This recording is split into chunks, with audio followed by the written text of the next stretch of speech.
O meu convidado de hoje é uma figura marcante na cena cultural negra carioca. Ele transita com estilo, talento e personalidade dos bailes blacks aos blocos afros. Já no samba, ele só foi o Rei Momo, da maior festa do planeta, o Carnaval Carioca. Eu tenho o prazer de receber o jornalista, produtor cultural e diretor da Escola Técnica Estadual de Teatro, Martins Pena, Marcelo Reis. Marcelo, obrigado por ter vindo. Obrigado pelo convite. É um prazer enorme receber você aqui. E me diz uma coisa, você é um cara que é lido como branco, né? Que a nossa sociedade, a gente tem a coisa do colorismo, Sim. Né? Mas você é a pessoa que eu conheço mais identificada com a cultura negra. Como é que é essa relação? Como é que você vive isso? Bom, agradecer o convite por estar aqui nesse programa, que é uma referência hoje. A gente precisa ter esse espaço de discussão das coisas negras. A minha questão é, minha mãe é negra, nascida na Bahia, Cidade Baixa, Calçada. Minha avó também era negra, em algum momento foi vendedeira de porta, que não chamava vendedora, chamava vendedeira de porta, para poder ter seu ganho de família. Meu avô tinha lojinha na ladeira do Tabuão e meu pai é filho de italiano.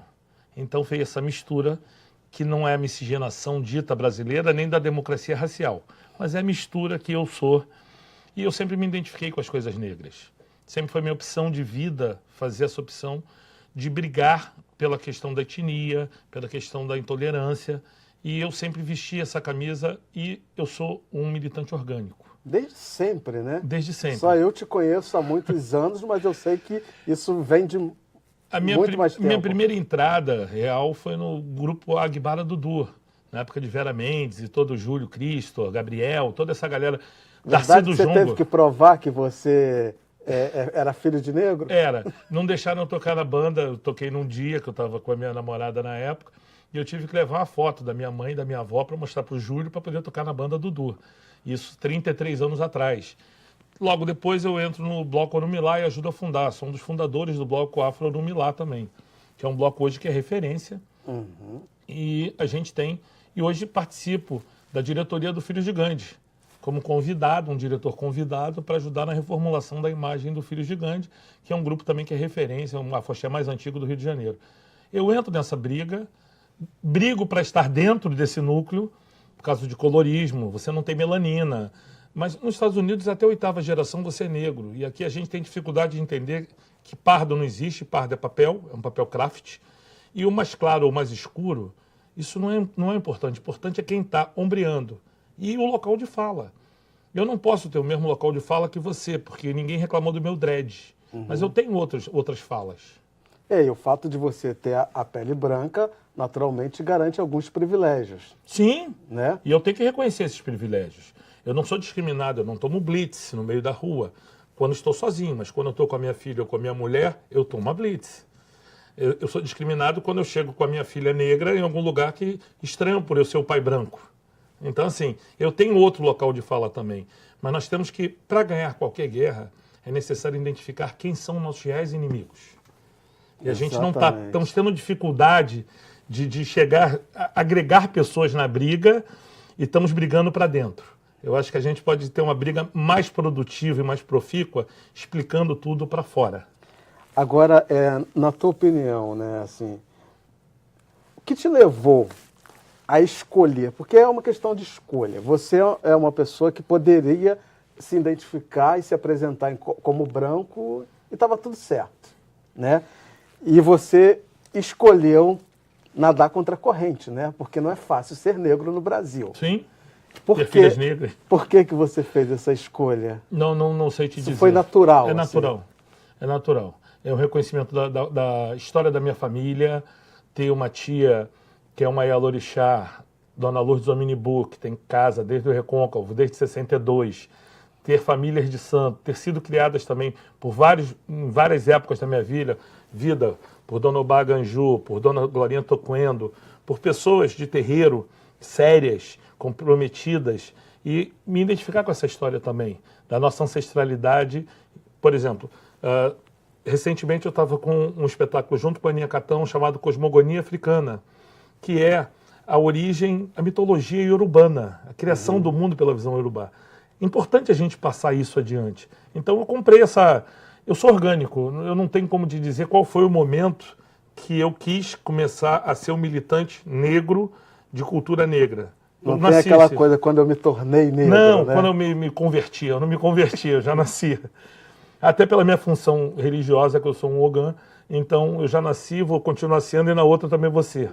Eu vou ser e a minha função é justamente essa, passar a palavra.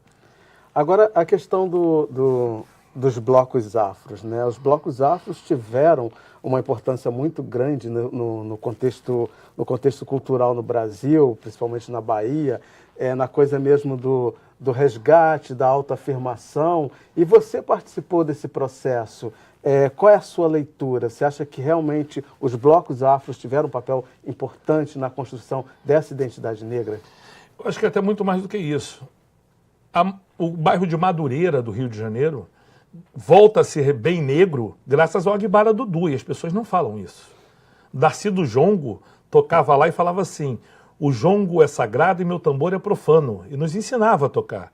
Então todo mundo que você vê hoje ligado à política, os negros ligados à política, os músicos, Elisa Lucinda, todo mundo da passou Gama, pelo Aguibara, todo né? mundo bebeu naquela casinha. Todo Sabe, mundo... Até eu cheguei. Então, ainda peguei ainda a casinha. Se lá em você Madureira. fosse capaz de casar no dia da Noite da Beleza Negra, ninguém iria no seu casamento. Porque não tinha cabeleireiro, não tinha costureiro, não tinha alfaiate, porque todo mundo fazia tudo para estar na Noite da Beleza Negra. Eu lembro. E isso se deve ao Aguibara Dudu. Madureira voltou a ter como referência negra, não descartando o Império Serrano, Portela, nem um pouquinho mais para frente a tradição, mas o núcleo que fomentou isso tudo foi o Aguibara Dudu. E eu estava lá. Isso eu posso falar. O primeiro curso de manequins negros foi a Luminosidade Negra, dado pela Anailda, dentro do Aguibara. Né? Os negros não tinham acesso à Socila, mas eles tinham Luminosidade Negra, que formou uma pleiade de manequins negros. Anailda era a Socila do movimento negro. Sim, mas né? era isso aí.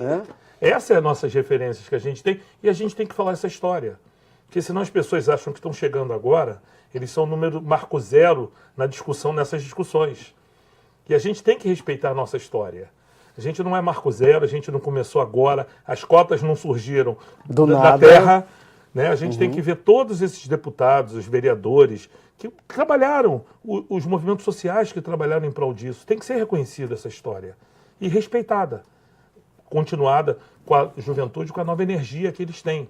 Que os de 70 já não têm essa energia. E hoje o contexto é outro. Hoje a gente tem a tecnologia aí, né? O ativismo virtual, digital, né? Hoje temos muito mestres e doutores negros. Exatamente. Que bom que a academia mudou, está mudando a cor. Hoje a gente está tendo muito mais negros acesso, as cotas proporcionou isso. Mas a gente também tem que ter esse cuidado no trato.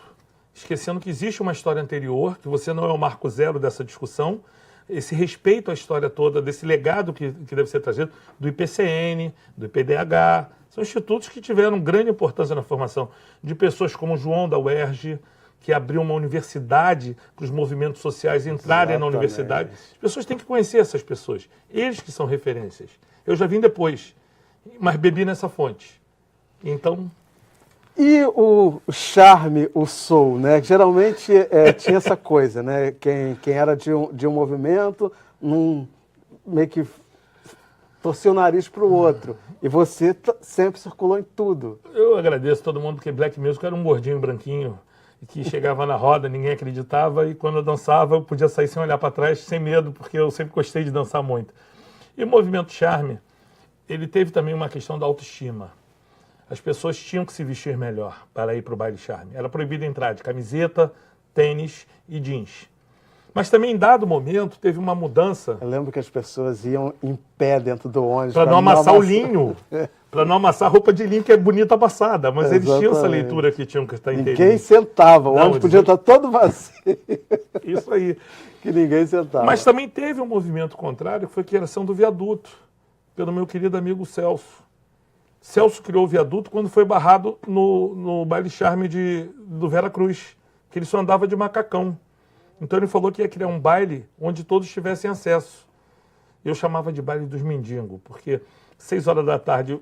Aí ele falava, não brinca. Eu falei, não, você que está invadindo a casa deles. porque eles estavam lá dançando quando a gente montava o som e quando a gente desmontava.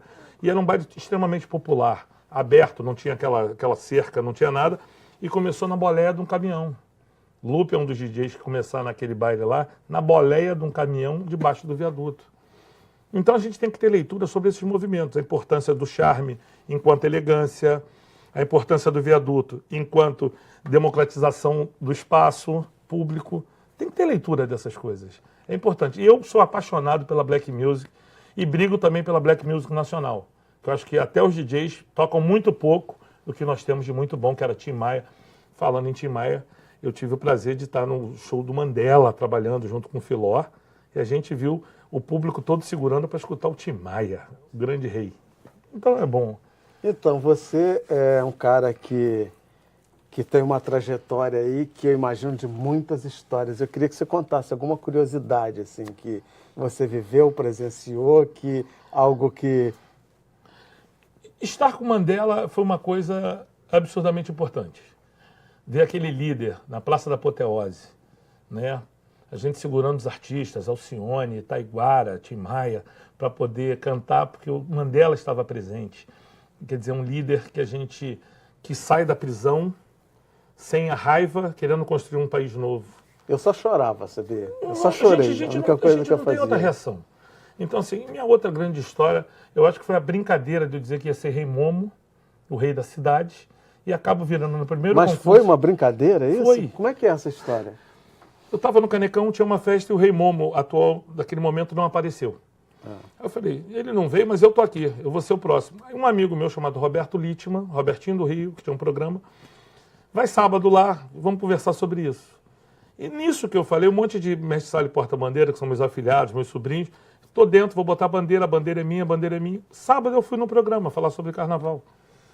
No meio do programa ele lançou, a Marcelo Reis está lançando a campanha dele para Rei Momo. E aí começou a brincadeira. Foi a primeira vez que eu competi, eu nunca pensei em ser Rei Momo. Mas eu tenho que... Sério, foi assim, acontecendo... Caiu no colo. 40 minutos antes da final, eu trabalhava com o secretário de Educação e ele me pediu uma coisa, eu era assessor dele. E ninguém sabia que eu estava competindo. Eu tive que pedir para a chefe de gabinete resolver um monte de coisa, porque eu estava entrando para ganhar, graças a Deus, na Cinelândia, o melhor lugar que podia ser. E acabei sendo Rei Momo. E a minha função como Rei Momo foi essa. Eu fui capa de Carta Capital, com 6 páginas, falando sobre a indústria da cultura, que é o nosso perfil do Rio de Janeiro. Nós não somos industriais.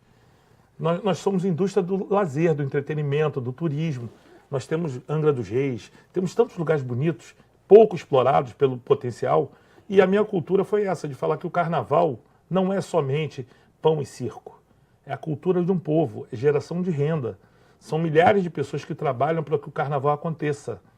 Não é um momento muito importante da nossa cidade.